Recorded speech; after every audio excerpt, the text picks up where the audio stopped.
Okay. I quickly do this patch preview. It's a short one. Riot Games is fucking up as per usual. I'll shortly explain why. Yeah, okay. Item changes, as mentioned yesterday, we're trying to make ADCs feel better through AI changes and hit some of the outliers of the tank items. Primary AI carry builders, especially in higher levels of the play, have not been particularly strong, right? Kalista Tavares says like Corki is dominating high elo meta. This is kind of true, although I think ADCs have gotten a lot better recently with Yuntal buff.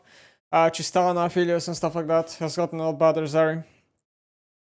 This ability change is intended to be a light buff to those archetypes who are typically more popular in solo queue without sending them overboard and optimize high skill level of play in particular. I think people are gonna slowly start losing their minds over Jinx because she's so high win rate in average play and so high pick rate. And she's kind of getting buffed with this. Tank items are feeling like they have a pretty good systemic foundation based on to build on currently. I have no clue. These are just empty words, bro. What the fuck does that even mean? Atakhan, this patch we're making some changes to impact the rate at which voracious and ruinous Atakhan spawn in games. They do that every patch so far. Like every single patch, they change the spawn rate between ruinous and voracious Atakhan. Our Tash needs to do some tuning changes to make ruinous Atakhan more likely to show up in pro games without changing the rate that he shows up in regular games much, which is about 15% most of the time in slow games. I don't really get how they do that. So the thing is that they could be using some secret formula here that we don't know that maybe applies only in pro games. Like I have no idea, but it's really weird to me that like they don't really tell you how they do this. They just tell you, oh, we are doing it, but they don't really tell you how they're doing it. So we just have to kind of like just guess this. This feels really bad as a player. We hope to get this balance in a good spot by the first hand comes around. So I guess Riot is worried that Voracious Atakhan is just like spawning every game in pro, right? Mel's win rate dispatch is being tanked by her W being erroneously suggested to be max second, which we're fixing. She's getting a significant influx of new players, which is tanking her win rate somewhat, but she's still very popular, which is great. Changes dispatch are targeting and opening up moments of vulnerability through early E duration, lowering her effective range and W duration. This should require her to get more in range, stay in range to build up R stacks and be more vulnerable when doing so. We're intending her to be weak into beefy front lines that she has to stack up and a bit more friendly. Enemy comp dependent setup for E needs a good reflect to scale well. That makes sense. In solo queue, she's intended to be a lot more effective and she's intended to start to fall off around 3 items but have a pretty comfortable ramp up until then. This may need a change at some point in the future. Ashe. Ashe took a pretty significant hit, we're looking to pull that back. Kalista, extremely high presence, even in Fearless World, we're pulling the changes back. Warwick top has emerged as a pretty strong peak over a pretty extended period of time, we're looking to take him down a tad here with a top and skewed nerf. Okay, let's go change per change. So Ashe Q total AD goes up by 5%, or 1% to 5. This is I think second max ability usually. WAD ratio up by 0.1, R damage up by 50. So there were some PB changes on Ashe where they were buffing her AP ratio and that the AoE of the arrow would deal 100% damage to everybody. I have no idea if those PBA changes are going to go through or these are all the changes, but I'm going to assume these are all the changes because if those PBA changes went through, that would be a massive Salas buff. Overall, I do think these are kind of small buffs to Ashe personally. But, you know, more damage is always nice on a champ like that. Echo, first Q, so goes 10 damage up. This is going to help Echo with like wave clear breakpoints at level 7, level 9. Potentially even at level 5 or level 3 when he does 2 Qs. He probably one-shots the wave at that point as well. Helps a little bit with small trading. Not the best Echo buff or like not super large. It's there. Helps mostly early game. Gangplank AD growth up by 0.5, so this is like what, 9 AD at level 18. It's alright. It's a scaling buff, it's fine. Very small buffs. Jace, W attack speed now reaches 3.0 cap, so very small. Nautilus Q base damage up by 15. This is not gonna make Nautilus solo lane come back. This helps like Nautilus in support because for early trades, like this is very huge. It's very easy to not miss this ability because the hitbox of it is ridiculous. I do feel like a lot of times when I play against Naut, I do feel like Nautilus has like ridiculous damage to support, personally. Like, to me, like Nautilus does so much damage, so I'm kind of surprised they're doing buffing damage here. Sion, bows buff, armor up by 4, health regen up by 1.5. Early game Sion buffs helping with laning phase. I think these are pretty good Sion buffs, honestly. Because this, like, even though this kind of looks small on paper, I do think these are huge buffs in a way. Because, like, this helps Sion survive lane, right? Which is kind of like the weakest part about Sion in a way. And, like, it's easier to stall more time and then get, you know, passives off or whatever. It's just nice and also helps a lot versus, like, Sion versus AD matchups. Just more stat-checky champion. I mean, this is just strong, right? Like, just stronger lane. Teemo, monster mod damage up by 20% as I predicted. Yasuo, passive crit damage mod down from -10 to 0%, which means that Yasuo now will do same damage on crit basically, right? He won't have a crit 10% reduction when he buys crit items. So, I mean, the sad part about Yasuo and Yone currently specifically is they don't really buy crit items. They do, but they usually buy first crit item on second item, which is not super early into the game. I really wish we could go back into the days where Yone and Yasuo are buying like Zillion to Infinity or something, but we're just so far off right now. I personally, like, I don't know, right? Like, Yone and Yasuo are just mostly forced to buy Bork most of the time, so, because they need a sustain from the item. But, you know, a buff is a buff. We'll see how much it does. It's hard to say, honestly. I don't know if Yasuo is going to be picked much with this shit. So Hui nerf is a pretty big one. QW base damage goes down, which is only early game, right? So at level 9 the ability is the same. The thing is, this nerfs the combo in lane, which is EE into QW, right?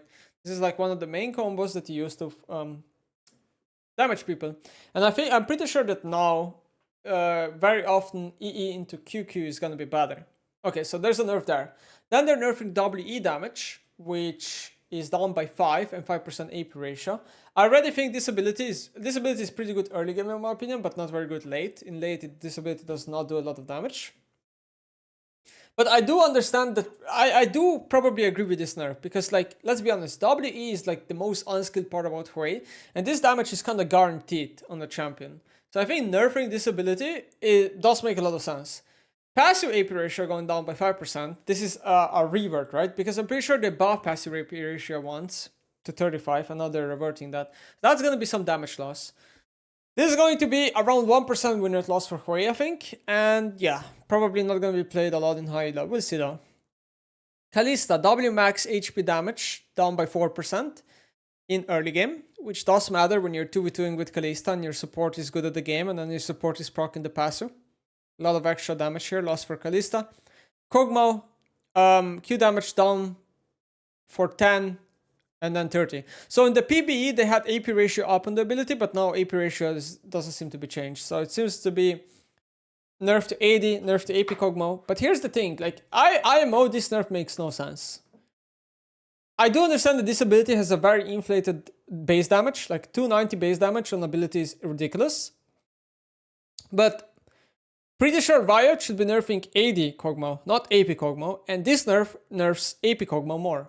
So I do not understand this nerf. I think they should, like, increase the AP scale or something here. Like, I don't see it, you know. Lulu, W attack speed down by 5, W cooldown up by 1, E base damage shield down by 20. Okay, that's probably close to 1% as well on Lulu off. Okay, good nerf. Twitch, Axiom Arcan is treated now as AoE damage. This is going to be a meaningful hit to Twitch, because Twitch players use the ultimate rune, right? And then they ult people and the ult does ridiculous damage. Sure, Twitch is still gonna be good in solo queue. Warwick, okay, this is like where I got so triggered when I saw this. We're nerfing Warwick Q by 10 mana cost. Like, are we fucking so out of touch at this video game? How do we think this is like even a nerf to the champion? Like, yeah, it's gonna nerf noob Warwick players in silver and bronze, but like, IMO, okay, the way I see Warwick is the champ should be good in low MMR and bad in high MMR. This nerf does the opposite. It nerfs low MMR, does nothing to high MMR. So like, this is such a joke when I saw this. And then you know what I also saw? I saw that Garen nerf got pulled from the patch. What the fuck is this shit? Who at Riot mains Garen, bro? Like, who is it? How is Garen nerf pulled from the patch? It's like so crazy to me that like Garen and Warwick are escaping nerfs as one of the most unskilled, inflated characters for God knows how many months now. I have no idea, man. And then they're buffing Infinity Edge, which is another Garm buff, right? Like, it's just such a joke, honestly.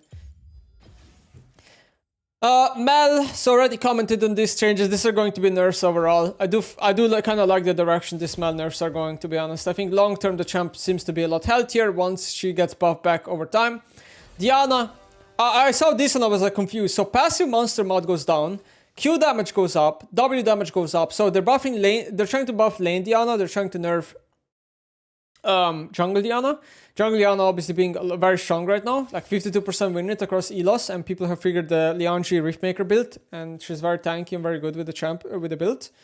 The thing about Diana is that I have the same opinion about her as Echo. Diana is just, like, the game is just better when Diana is weak. The same way is for Echo, because she's not interacting in laning phase. Like, if you ever lane against Diana mid lane, there is no skill involved. Like, she has no skill shots. She simply just either stat checks you or sits at the tower. It's kind of similar to Echo, so I just don't like Diana at all. Like, being in meta, I think the game is just simply better off her, as harsh as that sounds.